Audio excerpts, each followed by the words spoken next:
ध्ययेत् शारदचन्द्रसुन्दरमुखम्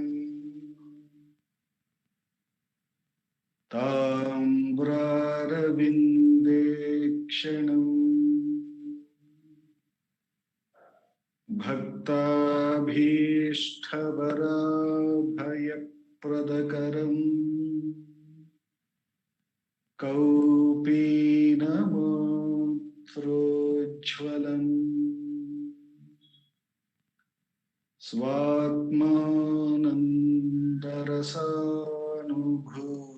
स्वात्मानन्दरसानुभूतिविवशम् सर्वानवद्याङ्गकम्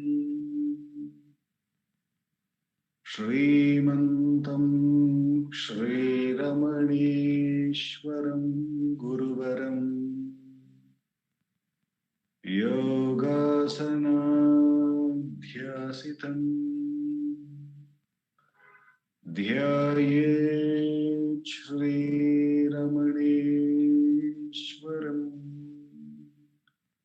ध्यायेत् श्रीरमणीश्वरं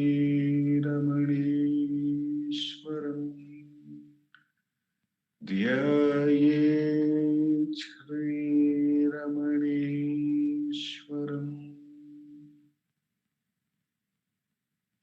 हृदयकुहरमध्ये केवलं ब्रह्ममात्रम् यहमहमिति साक्षात् आत्मरूपेण भाति हृदि विषमनसा स्वं चिन्वतामच्युताव पवनचलनरोधा आत्मनिष्ठो भवत्वम्। Namo Ramana. We will commence today's Friday's Atmavichara session by listening to Bhagavan's Upadesham. As usual, I'll be reading from the book Ramana Answers Self-Inquiry 1900 to 1950, a compilation of all the question and answers on the subject of Atmavichara. The answers given by Bhagavan. The compilation is by our founder president, Sri A.R. Natarajanji. After reading Bhagavan's Upadesham, by his immense grace, we will contemplate on it and then have a 20 minutes Atmavichara session, following which Akka will be talking on the same subject of Atmavichara from Ramana Gita.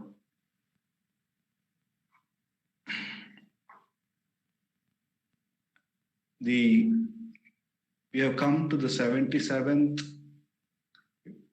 question. It's rather not a question, it looks like a suo moto thing from Bhagavan, where it says, Bhagavan says, the state of equanimity is the state of bliss. The declaration in the Vedas, I am this or that, is only an aid to gain equanimity of mind. I'll repeat. Bhagavan says, the state of equanimity is the state of bliss. The declaration in the Vedas, I am this or that, is only an aid to gain equanimity of mind. Bhagavan always emphasizes that the truth alone is, and it cannot be dual. Therefore, truth, which alone is everything. And when we see everything as nothing but that one truth itself, that is the true equanimity of mind, where there is no option of two and therefore no option of doubts whether this is correct or that is correct. There is no two. It is only the truth. Self alone is. And to see everything as self is truly experiencing bliss. When we say everything, again, when we are looking from the division perspective, we see many things to be extremes. Like, for example, we may see that I know the self or I don't know the self. I have realized the self, I have not realized the self. All of these different extremes may be there when we have the duality. But actually, the all extremes are only in the self. The good, the bad are also in the self, or nothing but the self, or the self's manifestation of these two extremes itself.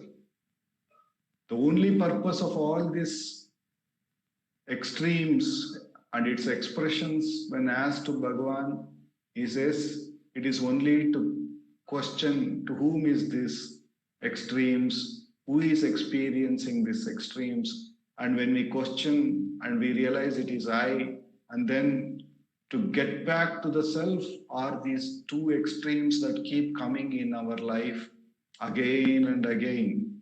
But it is nothing but the self.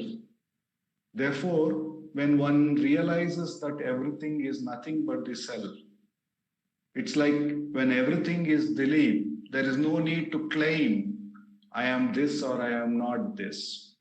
Or when I am everything in this body, everything being identified as Dilip, I don't have to claim specifically that I am this hand or I am not this.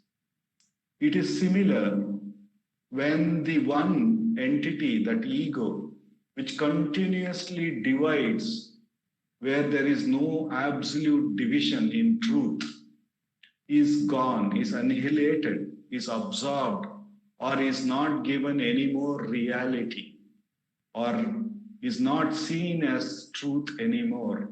The truth is only given to that one self, which alone is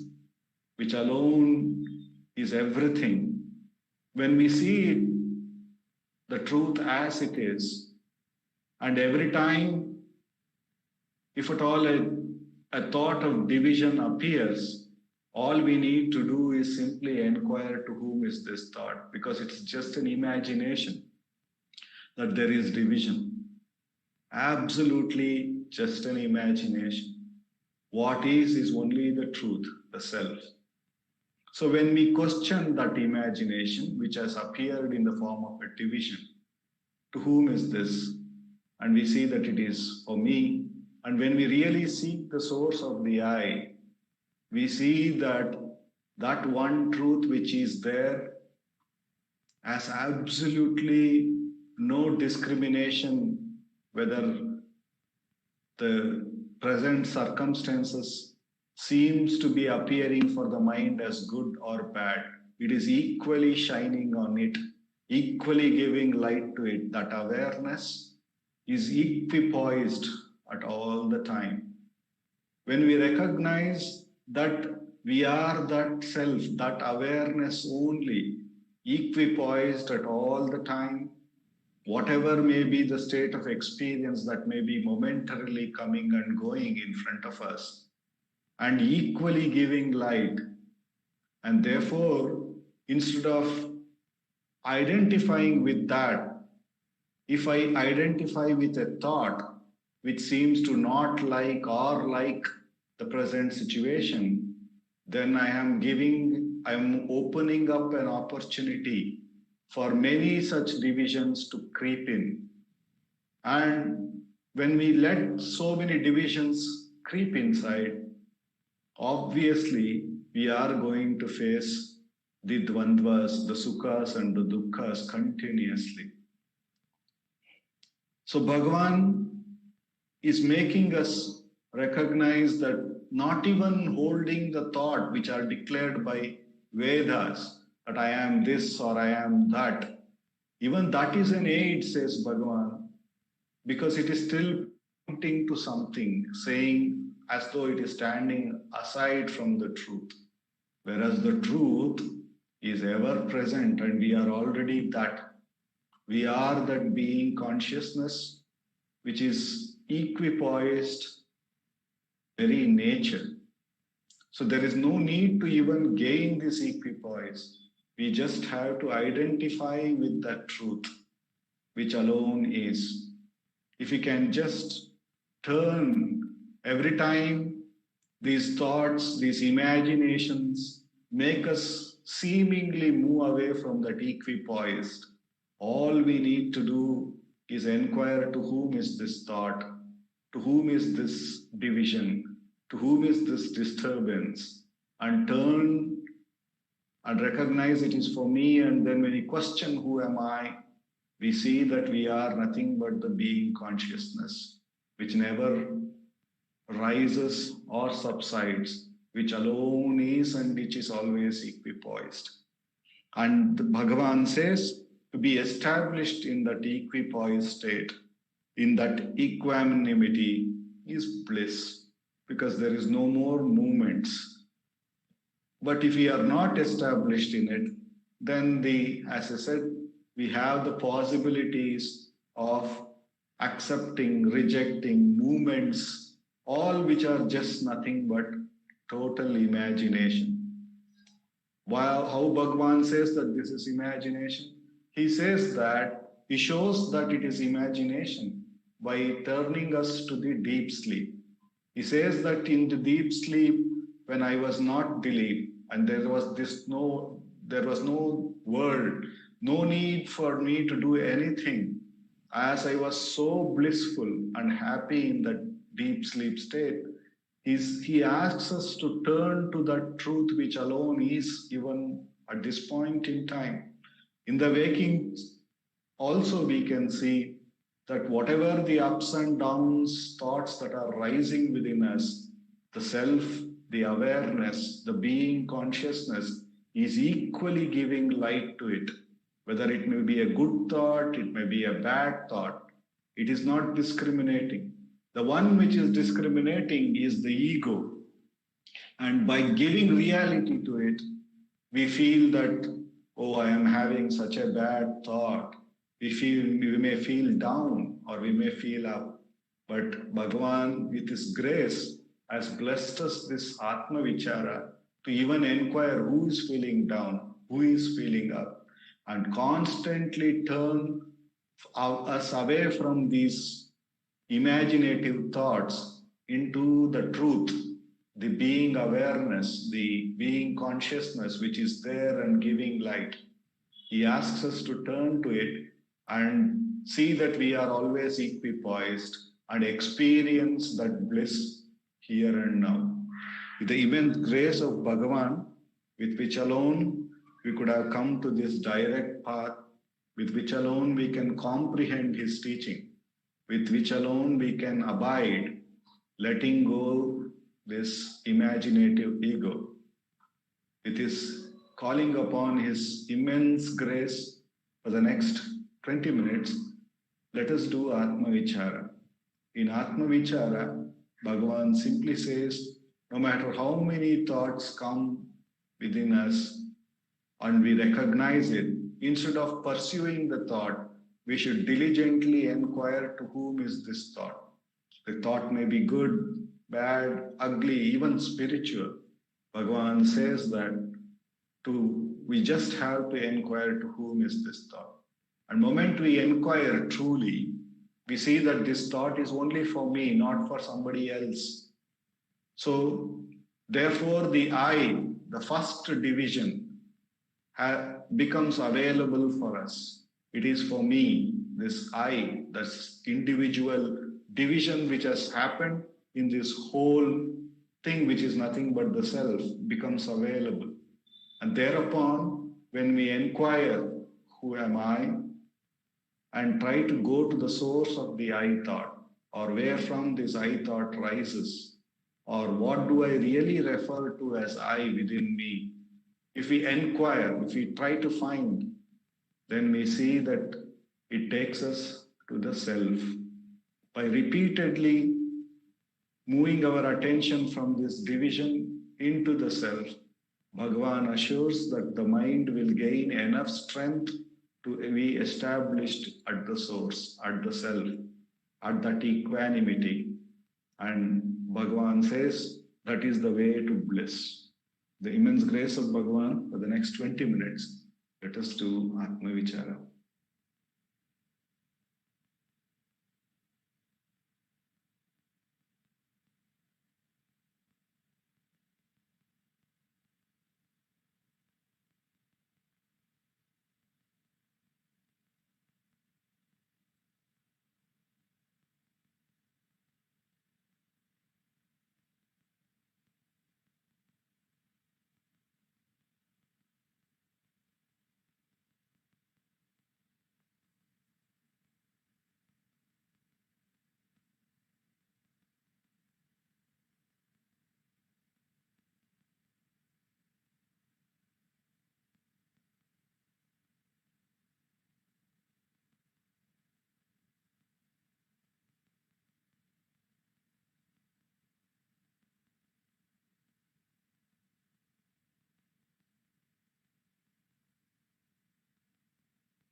Namo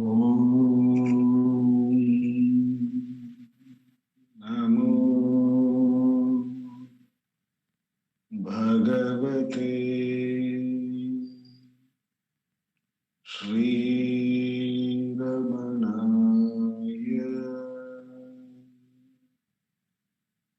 Namo Ramana. Over to Sharadaka.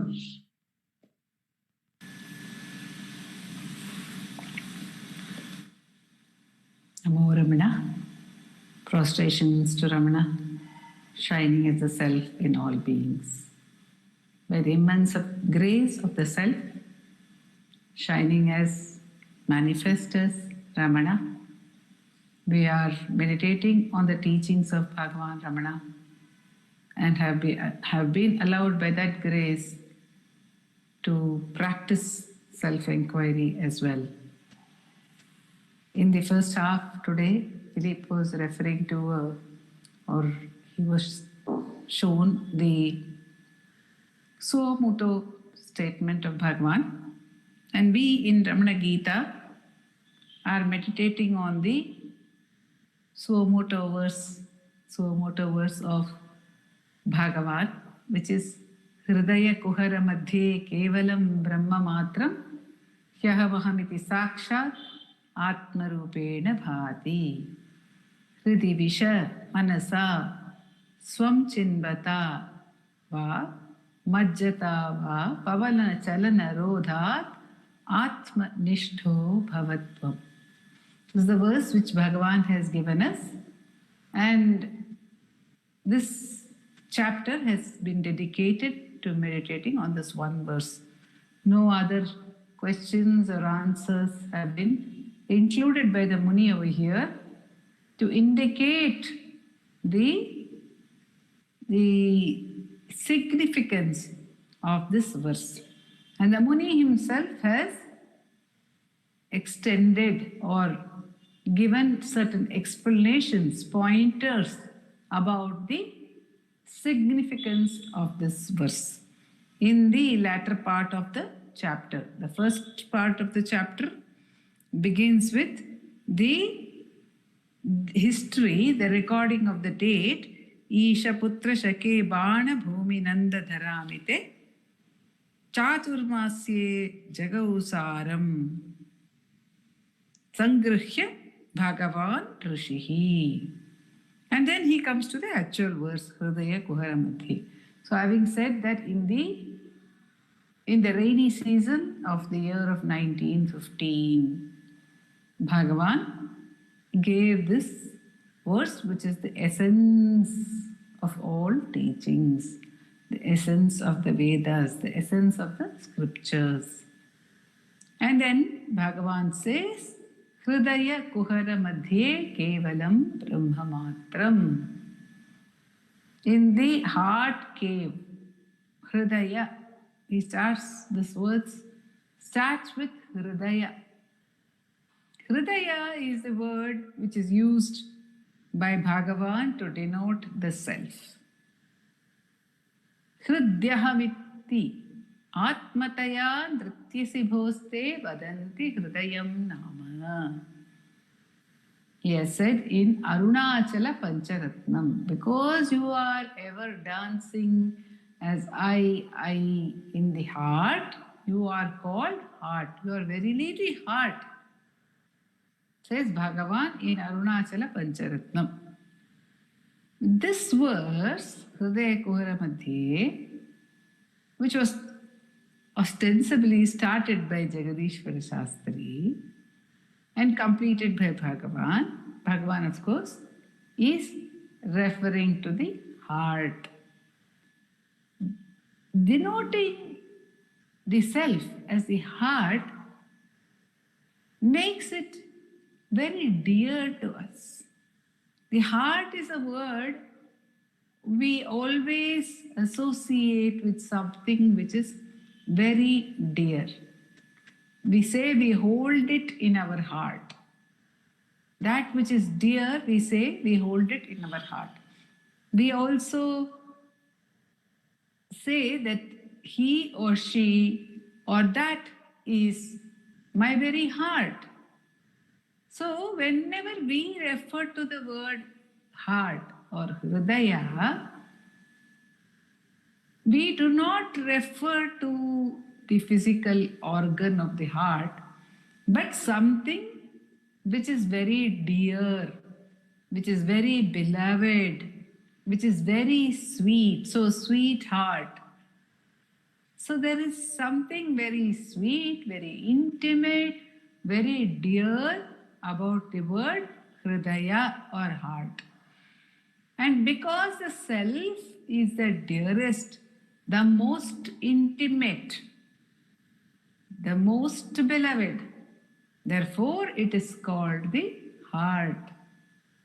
Even in Ashtakam, Bhagavan refers to the dance of the I in the heart.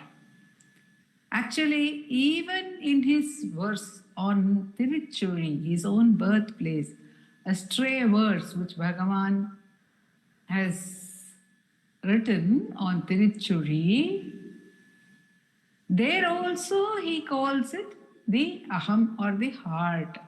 Anbudayartham aham ahalamal anavaradam inbudai attammidal yenavendrum ezhichuriyal. There also he refers to the dance of the self as the heart.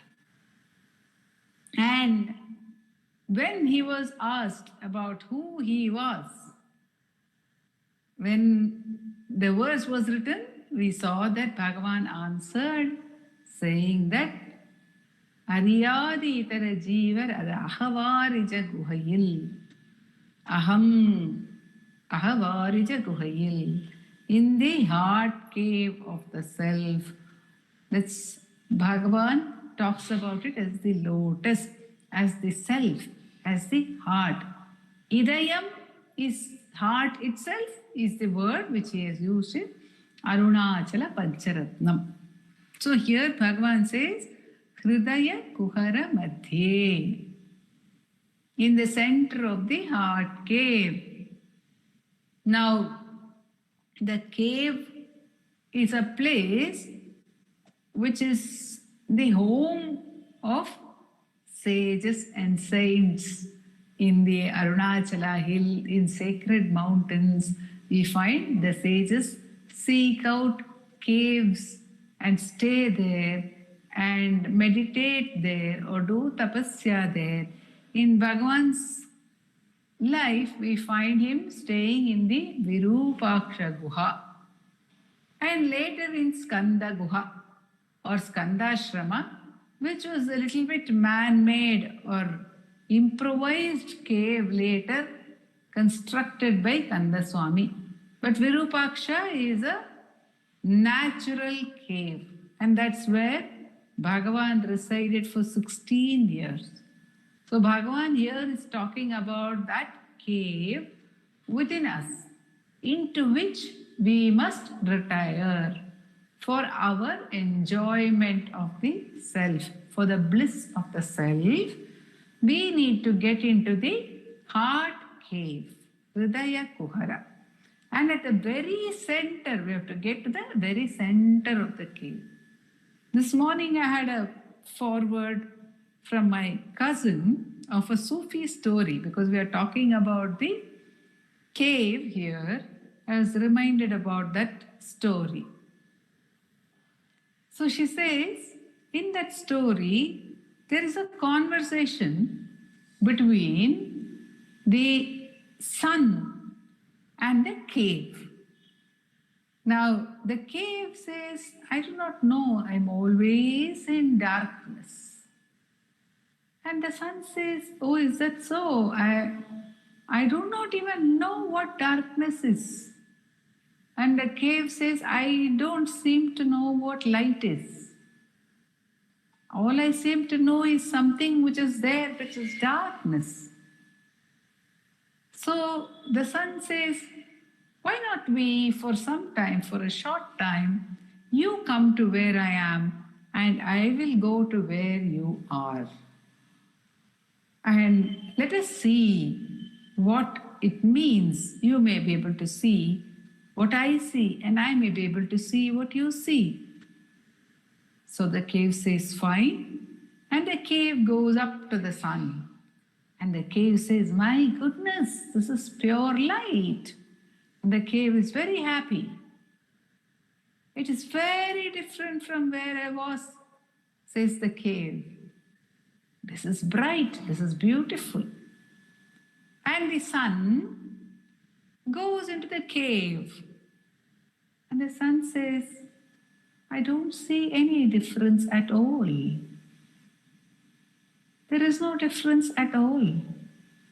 Because wherever the sun is, there is only light. And the story says that is how the enlightened ones are. They are ever in the light of the self. And if one is in the domain of the mind, one may be in darkness. And one may see light also sometimes. But one sees the duality, as Dilip was saying today. One sees light and one sees darkness. And one sees divisions. If one sees darkness, then light is implied. But if the light which we see relative to the darkness is still a mental light. Therefore, Bhagavan says, Hridaya Kuhara Madhye Kevalam Brahmamatram. That self alone is. There is nothing apart from it. There is no one to distinguish it as apart from anything else. There is no one to say, I know the self or I do not know the self. This is what Bhagavan says in Ulladu Narpadu. Ennai ariyenan, ennai arindenan, ennal nahaippukkidamagum. Ennai vidayamaka irutan undo. Onrai anevar anubhuti uladai. So, it is one, it is undivided. There is nothing separate from it for us to see it as attained or unattained, says Bhagavan. He is pointing out to this Kevalam Brahmamatram, the self alone is, and it manifests. How does it manifest? As I. Kevalam Brahmamatram hi aham iti sakshat atma rupena bhati. It is self-evident, sakshat atma. It is shining as the self-evident, that self which is self-luminous, which is self-evident. It does not require another light to see it. That is the sakshat. Whereas everything else that we see requires another light. When we see objects in the world, we need a light by which to see them.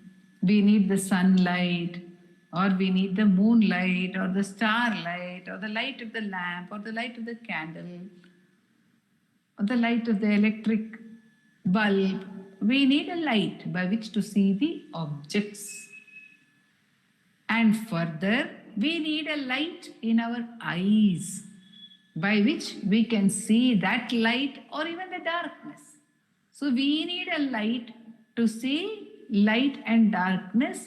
We need a light apart from that light and darkness. Sunlight is visible to us.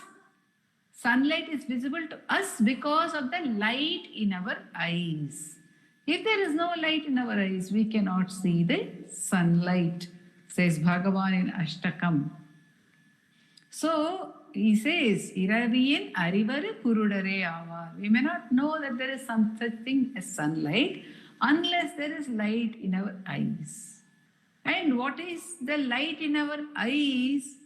Is it capable of recognizing itself? Are our eyes capable of saying, we are seeing this, we are seeing that, we are not seeing this, we are not seeing that? No, the eyes are not capable of doing that. It is the mind which sees the light in the eyes. So the mind's light is needed for the light of the eyes to be recognized. And what is the mind? The mind, we know, is a series of thoughts. It's a bundle of thoughts. There are only thoughts in the mind. Now, are the thoughts their own light? No, the thoughts are not their own light. Every thought is lighted by the I thought. Because I am, I know something. I know that I see. I know that I do not see. I know that I feel. I know that I do not feel.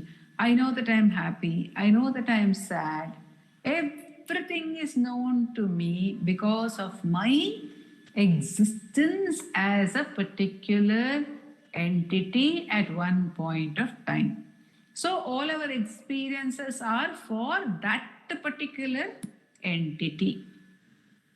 That entity, say, if I say I'm Sharada, then all my experiences are Sharada's experiences. So it is that being, that identification of an existence or an entityhood called Sharada, which lights all my other experiences. So, what about this light of Sharada, of being Sharada? Is it a light unto itself? No, as Dilip also pointed out today, in deep sleep, this entity called Sharada disappears and appears only in waking and dream. So there is a light beyond this entity which can give me the experience of deep sleep as well. What is that light?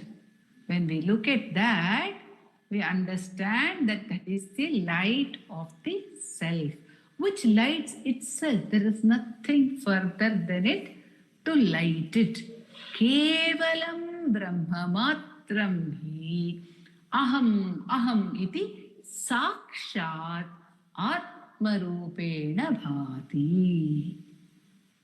So this Bhagavan has described that self. Muni says in the further verses, he says that the first of all, he says, if one understands this shloka of Bhagavan, which is the essence of all scriptures.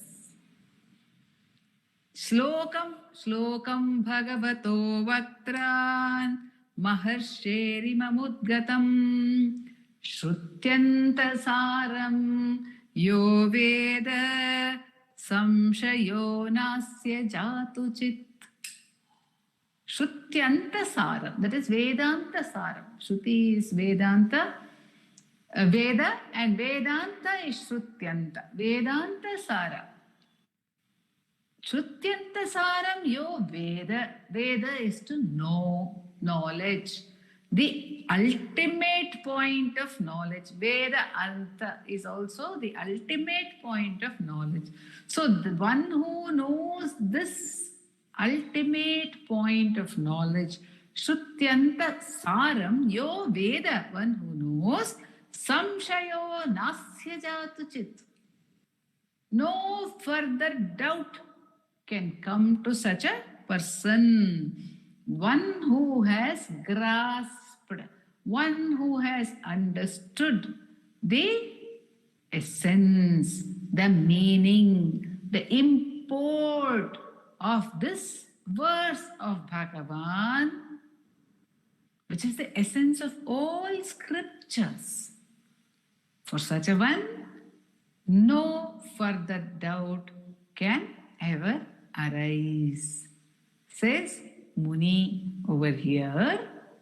And see Sudarshanam, one of the earlier associates of Ramana Maharshi Center for Learning, has written a book, a small little book called Eka Shloki of Bhagavan.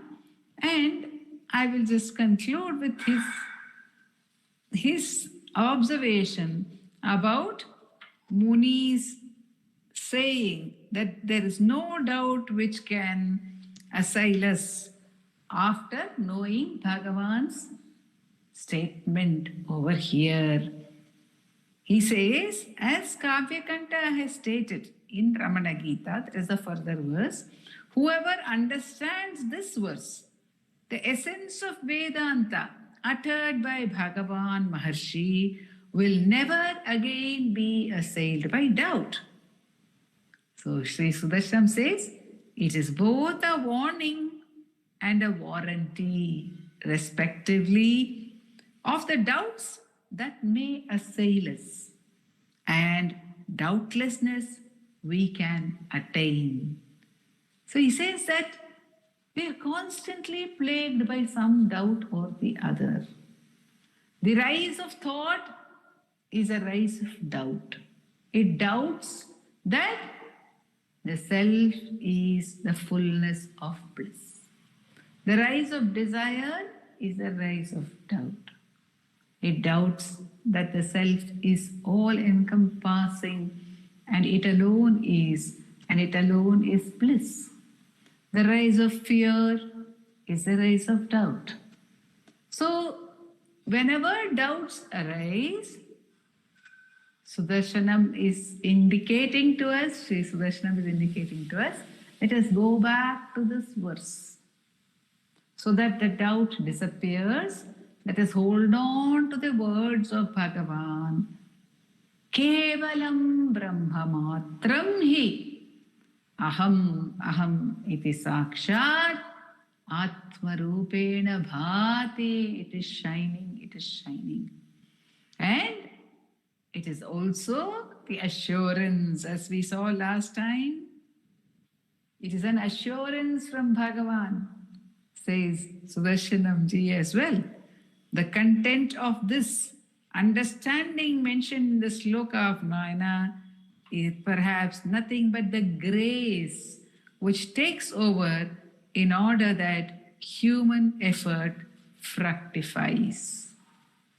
So when Bhagavan says this Atmanishto Bhavatvam, the Muni is also saying that one who has done manana on this verse, one who meditates on this verse, which in the first half contains the description of the state of the self, and the Muni will go on to say in the second half, the path to attain that.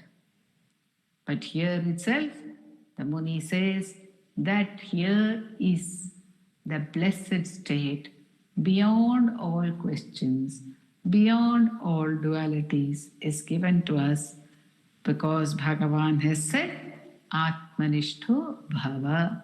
He has given that gracious order to every one of us and fulfills it by revealing the path and enabling the practice of that path as well until one is steadily abiding in that. Om Namo Bhagavate Sri Ramana.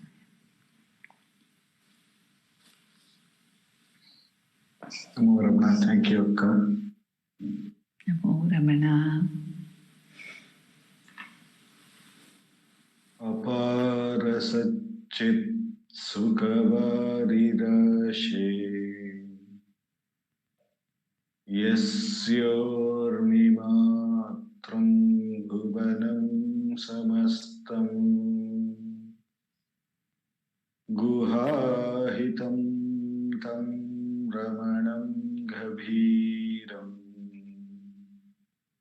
Chinta Vihinam Hrudi Chintayami Chinta